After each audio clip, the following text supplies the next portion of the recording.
আসসালামু আলাইকুম। নতুন একটি ভিডিওতে সবাইকে স্বাগতম। আজকে আমরা শিখব এসএসসি এবং এইচএসসি পরীক্ষার জন্য সবচেয়ে অন্যতম গুরুত্বপূর্ণ একটি অধ্যায়, প্যাসেজ ন্যারেশন। প্যাসেজ ন্যারেশন করার ক্ষেত্রে আমাদেরকে দুইটা বিষয় মাথায় রাখতে হবে। প্রথমত আমাদেরকে বের করতে হবে বক্তাকে এবং শ্রোতাকে।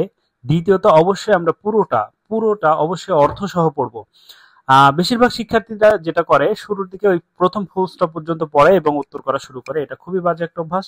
তো আমরা পুরোটা পড়ার চেষ্টা করব এবং বক্তা এবং শ্রোতা বের করব। তো দেখি কি আছে এই প্যাসেজ ন্যারেশনে। বলছে the teacher said to the boy.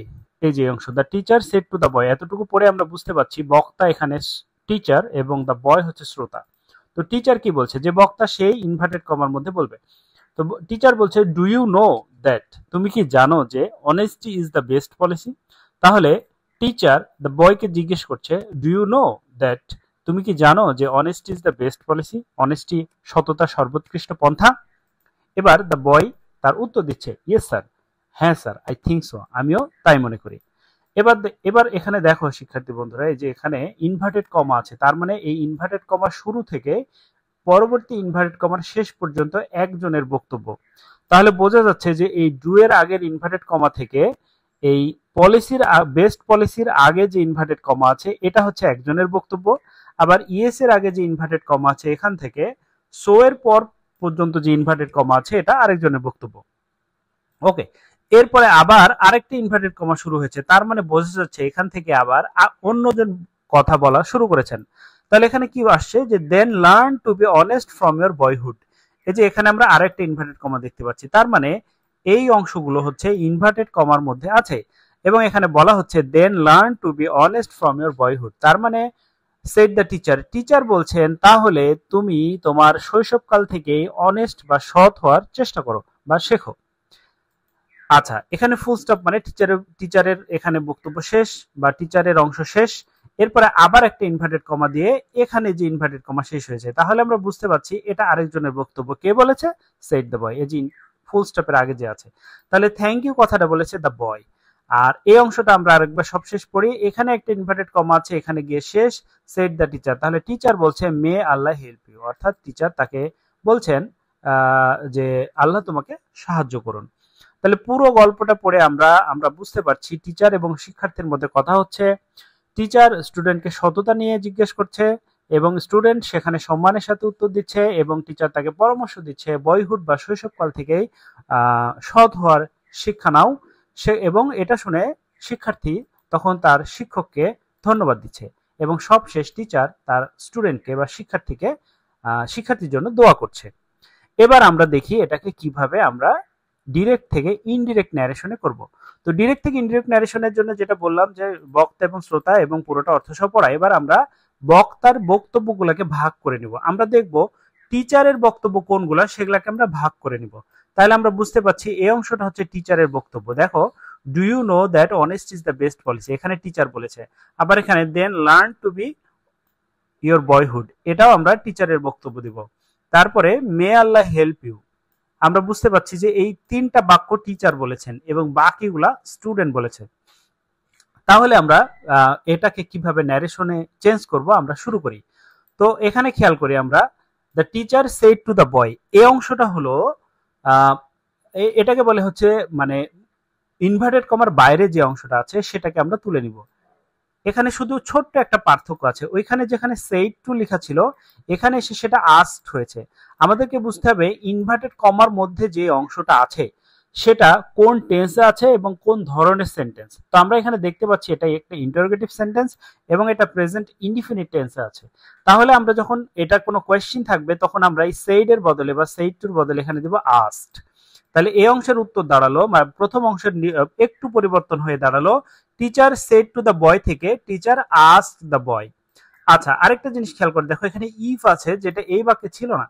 আমাদের বুঝতে হবে যখন কোনো কোয়েশ্চেন আসে, মানে আমাদের ডিরেক্ট ন্যারেশনে যখন কোনো কোয়েশ্চেন থাকে আর সেটা যদি ডাব্লিউএস কোয়েশ্চেন না হয়, অর্থাৎ বেসিক কোয়েশ্চেন হয়, অনেকে ইয়েস নো কোয়েশ্চেনই বলে, বা সহজ কথা এটা যদি ডাব্লিউএস কোয়েশ্চেন না হয় সেক্ষেত্রে আমরা এখানে একটা অতিরিক্ত ইফ যুক্ত করব। কোথায়?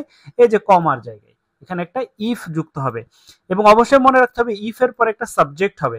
এখানে দেখো, এখানে ডু আছে এটা কোয়েশ্চেন করার জন্য, এটা নিয়ে আমাদের মাথা ব্যথা নেই। সাবজেক্ট হচ্ছে এখানে ইউ। আমরা জানি এখানে যদি সেকেন্ড পারসন থাকে, অর্থাৎ ইউ হচ্ছে সেকেন্ড পারসন যদি থাকে, তাহলে এই অংশের অবজেক্টকে ফলো করে, অবজেক্টে দ্য বয় আছে, তাহলে এখানে আসলে দ্য বয় আসতো, কিন্তু যেহেতু এখানে দ্য বয় একবার নিয়েছি, তাই তার বদলে আমরা হি নিলাম। ঠিক আছে, এরপরে তাহলে কি এখন পর্যন্ত কি দাঁড়ালো, কমার বদলে আমরা ইফ নিলাম কমার জায়গায়, তারপরে সাবজেক্ট নিব, এই ইউটা হি হলো কারণ ইউটা সেকেন্ড পারসন হওয়ার কারণে এই অবজেক্টকে ফলো করে এখানে দ্য বয়ের প্রোনাউন হি বসেছে।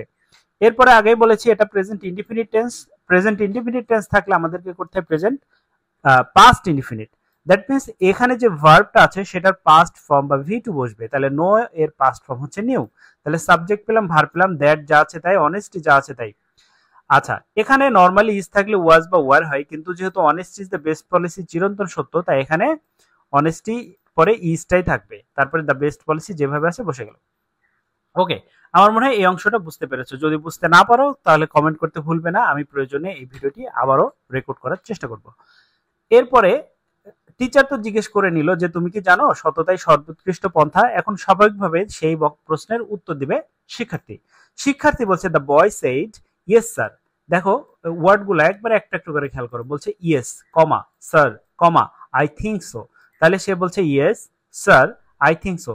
এই প্যাসেজ ন্যারেশনের ক্ষেত্রে এই ইয়েস স্যার এগুলোর জন্য আলাদা আলাদা নিয়ম প্রযোজ্য। এবার আমরা দেখি, যখন কোনো বাক্যে স্যার উল্লেখ থাকবে তখন এই যে এখানে দেখো রিসপেক্টফুলি আছে, রিসপেক্টফুলি থাকতে হবে। হ্যাঁ, সেখানে রিসপেক্টফুলি, এই যে এই স্যার থাকার কারণে এখানে আমরা রিসপেক্টফুলি দিলাম। আবার এখানে আবার ইয়েস আছে, ইয়েসটার জন্য দিতে হবে replied in the affirmative, yes থাকার কারণে আমরা দিব রিপ্লাইড ইন দা অ্যাফার্মেটিভ। আচ্ছা, তাহলে এখানে এখানে স্যার যদিও পরে আছে ইয়েস এর, কিন্তু আমাদের মনে রাখতে হবে বক্তার নাম লেখার পরে, অর্থাৎ দ্য বয় এখানে লেখার পরে রিসপেক্টফুলি শব্দটা দিব, তাহলে দ্য বয় রিসপেক্টফুলি, আর ইয়েস থাকার কারণে দিব রিপ্লাইড ইন দা অ্যাফার্মেটিভ। আবার এখানে আরো একটা সেন্টেন্স বলছে দ্য বয়, সে বলছে আই থিঙ্ক সো, তখন আমরা লিখবো অ্যান্ড সেইড দ্যাট। অর্থাৎ এখানে যদি এই শব্দগুলো থাকে বা একটা বাক্য, এটা কিন্তু একটা বাক্য, আই থিঙ্ক সো একটা বাক্য, এই বাক্য থাকার কারণে আমরা দিব অ্যান্ড সেইড দ্যাট। এবং এই প্রসঙ্গে বলে রাখি, এটা যদি কোনো কোয়েশ্চেন হতো আমরা দিতাম অ্যান্ড আস্কড, তারপরে এটা যদি অন্য কোনো বাক্য থাকতো সেই অনুযায়ী আমরা এখানে লিখতাম, যেহেতু এটা অ্যাসার্টিভ তাই সেইড দিলাম। তাহলে অ্যান্ড সেইড দ্যাট হি, এখন এতক্ষণে তোমরা বুঝে গেছো যে হিটা কিভাবে আসছে, কারণ দেখো আই হচ্ছে ফার্স্ট পারসন, এই বাক্যের আই যে সাবজেক্ট থাকবে, আই থাকার কারণে, আই ফার্স্ট পারসন থাকার কারণে ওইটার সাবজেক্টকে ফলো করবে। একটু আগে দেখেছি ইউ ছিল, ইউ থাকার কারণে অবজেক্টকে ফলো করেছিল, এখানে আই থাকার কারণে সাবজেক্টকে ফলো করবে। তাহলে এই আই এর বদলে দ্য বয়ের বদলে এখানে হি বসলো। এবং এটা যেহেতু present indefinite, I think so যেহেতু প্রেজেন্ট ইনডিফিনিট টেন্স, তাই এটাকে পাস্ট করতে হবে, তাই আমরা এই থিঙ্ককে করে দিলাম থট এবং সো। তাহলে আশা করি এই অংশটুকু আমরা বুঝতে পেরেছি। এরপরে আমরা যাই পরের অংশে, অর্থাৎ এরপরে টিচার আবার কি বলছেন। তখন এই যে এই গোলাপের মধ্যে আমরা দেখতে পাচ্ছি টিচার বলছেন then learn to be honest from your boyhood. Teacher বলছেন তাহলে তুমি তোমার বয়হুড থেকে বা শৈশবকাল থেকে সৎ হওয়ার শিক্ষা নাও বা শেখো, সেড দ্য টিচার। তার মানে বুঝতে পারছি এই কথাটা টিচার বলেছে। আর আমরা তো আগেই সহজে বোঝার জন্য মার্ক করে নিয়েছি, তোমরা যারা খাতায় করবে শুরুর দিকে এভাবে আন্ডারলাইন করে নিতে পারো, তবে কয়েকটা প্র্যাকটিস করার পরে এই সমস্যাগুলো থাকবে না। আমি একেবারেই যারা নতুন তাদের জন্য এটা উপযুক্ত বলে মনে করছি। ওকে, দেন লার্ন টু বি অনেস্ট, এই কথাটা আমরা কিভাবে করতে পারি। দেখো এই এরকম যখন থাকবে তখন আমরা দেন বা এই টাইপের কথা যখন থাকবে এটাকে আমরা শুরুতে দিয়ে বলবো টিচার অ্যাডভাইসড হিম। দেখো লার্ন টু বি অনেস্ট এই অংশটা যদি আমরা খেয়াল করি, লার্ন টু বি অনেস্ট হচ্ছে একটা ইম্পারেটিভ, ইম্পারেটিভ মানে এখানে আদেশ উপদেশ নিষেধ এগুলো বোঝাচ্ছে। তাহলে লার্ন টু বি অনেস্ট একটা পরামর্শ, তাই আমরা দেবো টিচার অ্যাডভাইসড। এই যে যেহেতু এটা আমরা বুঝতে পেরেছি পরামর্শ, তাই আমরা এখানে অ্যাডভাইসড কথাটা উল্লেখ করব। তাহলে টিচার অ্যাডভাইসড হিম, হিম বলতে দা বয়, এতক্ষণে বুঝে গেছো। আর আমরা জানি অ্যাডভাইস টু, রিকোয়েস্টেড টু, হ্যাঁ, অর্ডার টু, ইম্পারেটিভ এই ধরনের কথা বসে। অ্যাডভাইসড হিম টু, এরপরে লার্ন টু বি অনেস্ট এই কথাটা, এই যে লার্ন টু বি অনেস্ট এই কথাটা পুরোটা খেয়াল করে দেখো হুবহুই আছে, শুধু এই এই ইয়োরটা একটু চেঞ্জ হয়েছে। ইয়োরটা এখানে কি হয়েছে, ইয়োরটা হয়ে গেছে হিজ। এখন ইয়োরটা কিভাবে ইউজ হলো এটা আমরা একটু বোঝার চেষ্টা করি। টিচার বলছে ইয়োর, তাহলে এই বাক্যে ইয়োর হচ্ছে সেকেন্ড সেকেন্ড পারসন। তো যখন টিচার বলছে ইয়োর, তখন বুঝতে হবে টিচারের সাথে যে কথা বলছে তাকে সে ইন্ডিকেট করছে। আবার এভাবে বুঝতে পারি এই বাক্যে ইয়োর যেহেতু সেকেন্ড পারসন, তাই এটার অবজেক্টকে ফলো করছে। এখানে এই অংশে অবজেক্ট না থাকলেও আমরা বুঝতে পারছি টিচার যেহেতু বলছেন, তাহলে অবজেক্ট হিসেবে দ্য বয়ই থাকবে। সুতরাং বোঝার বাকি থাকে না যে ইয়োর বা ইউ বা সেকেন্ড পারসন বলতে দ্য বয়কে ইন্ডিকেট করছে। তাই আমরা আরেকটু বলে রাখি যে ইয়োরটা কিন্তু পজিটিভ। হ্যাঁ, ইয়োরটা পজিটিভ হওয়ার কারণে এই যে এখানে হি এর বদলে আমরা মানে হি এর বদলে হিজ দিচ্ছি, মানে হিজটা হচ্ছে হি এর পজিটিভ। ওকে, আর বিশেষ কোনো পার্থক্য নাই, আমরা এই অংশ করলাম। এবার আমরা দেখি টিচারের পরামর্শ শুনে স্টুডেন্ট কি বলছে। এবার স্টুডেন্ট এই যে মানে ইনভার্টেড কমার মধ্যে বলছে তা সেড দ্য বয় বলছে থ্যাংক ইউ। তো যখন আমরা জানি কখনো থ্যাংক ইউ দেওয়া হয়, তখন আমরা কিন্তু সেখানে থ্যাংক হিম দেওয়া যায়। রেসপেক্টফুলি দেওয়াটা জরুরি না, যদি স্যার না থাকে এটা আমরা কেটে দিতে পারি। দ্য বয় থ্যাংক হিম, এখানে এখানে বলছে দ্য বয় থ্যাংক হিম, তার মানে যে যে ধন্যবাদ দিবে তার নামটি আসবে, থ্যাংক থাকলে থ্যাংকটা আসবে, যাকে ধন্যবাদ দেওয়া হয়েছে সে আসবে। এখানে আমরা টিচারও লিখতে পারতাম, আবার হিম দ্বারা যেহেতু বয়কেও বোঝাচ্ছে টিচারকেও বোঝাচ্ছে দুজনকে বোঝাচ্ছে, তাই আমরা এখানেও ইন্ডিকেট করে দিলাম যে টি, অর্থাৎ এই হিম বলতে টিচারকে বোঝাচ্ছে। ওকে, আশা করি এটা বুঝতে পেরেছে, এটা তেমন কিছুই না। এবার আমরা একদম শেষের লাইনে যাই। শেষের লাইনে বলছে এই যে শেষের লাইন মে থেকে টিচার পর্যন্ত, এটা হচ্ছে শেষের লাইন। তাহলে may Allah help you, may Allah help you কে বলছে? টিচার বলছে। দেখো মে আল্লাহ হেল্প ইউ, আমি আগে বলেছি এটাকে আমাদের সেন্টেন্স কোন ধরনের এবং কোন টেন্সে আছে সেটা আমাদেরকে বের করতে হবে। তাহলে মে আল্লাহ হেল্প ইউ আমরা জানি এটা একটা অপটেটিভ সেন্টেন্স, অর্থাৎ প্রার্থনামূলক। যখন প্রার্থনামূলক হবে তখন উইশ বা প্রে হবে বা প্রেইড হবে।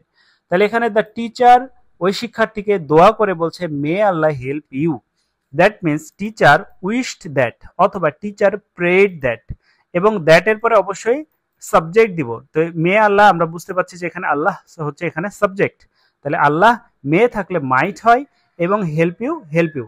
এখানে বলে রাখি ইউ দ্বারা কিন্তু টিচার যখন বলছে ইউ, তার মানে বয়কে বোঝাচ্ছে, তার মানে যে এখানে হিম দিয়েছে এবং বি দ্বারা বয়কে বোঝানো হয়েছে। তো আশা করি আমি কিছুটা হলেও বুঝাতে পেরেছি। যদি এর পরেও কোনো কোয়েশ্চেন থাকে তাহলে কমেন্ট করতে ভুলবা না।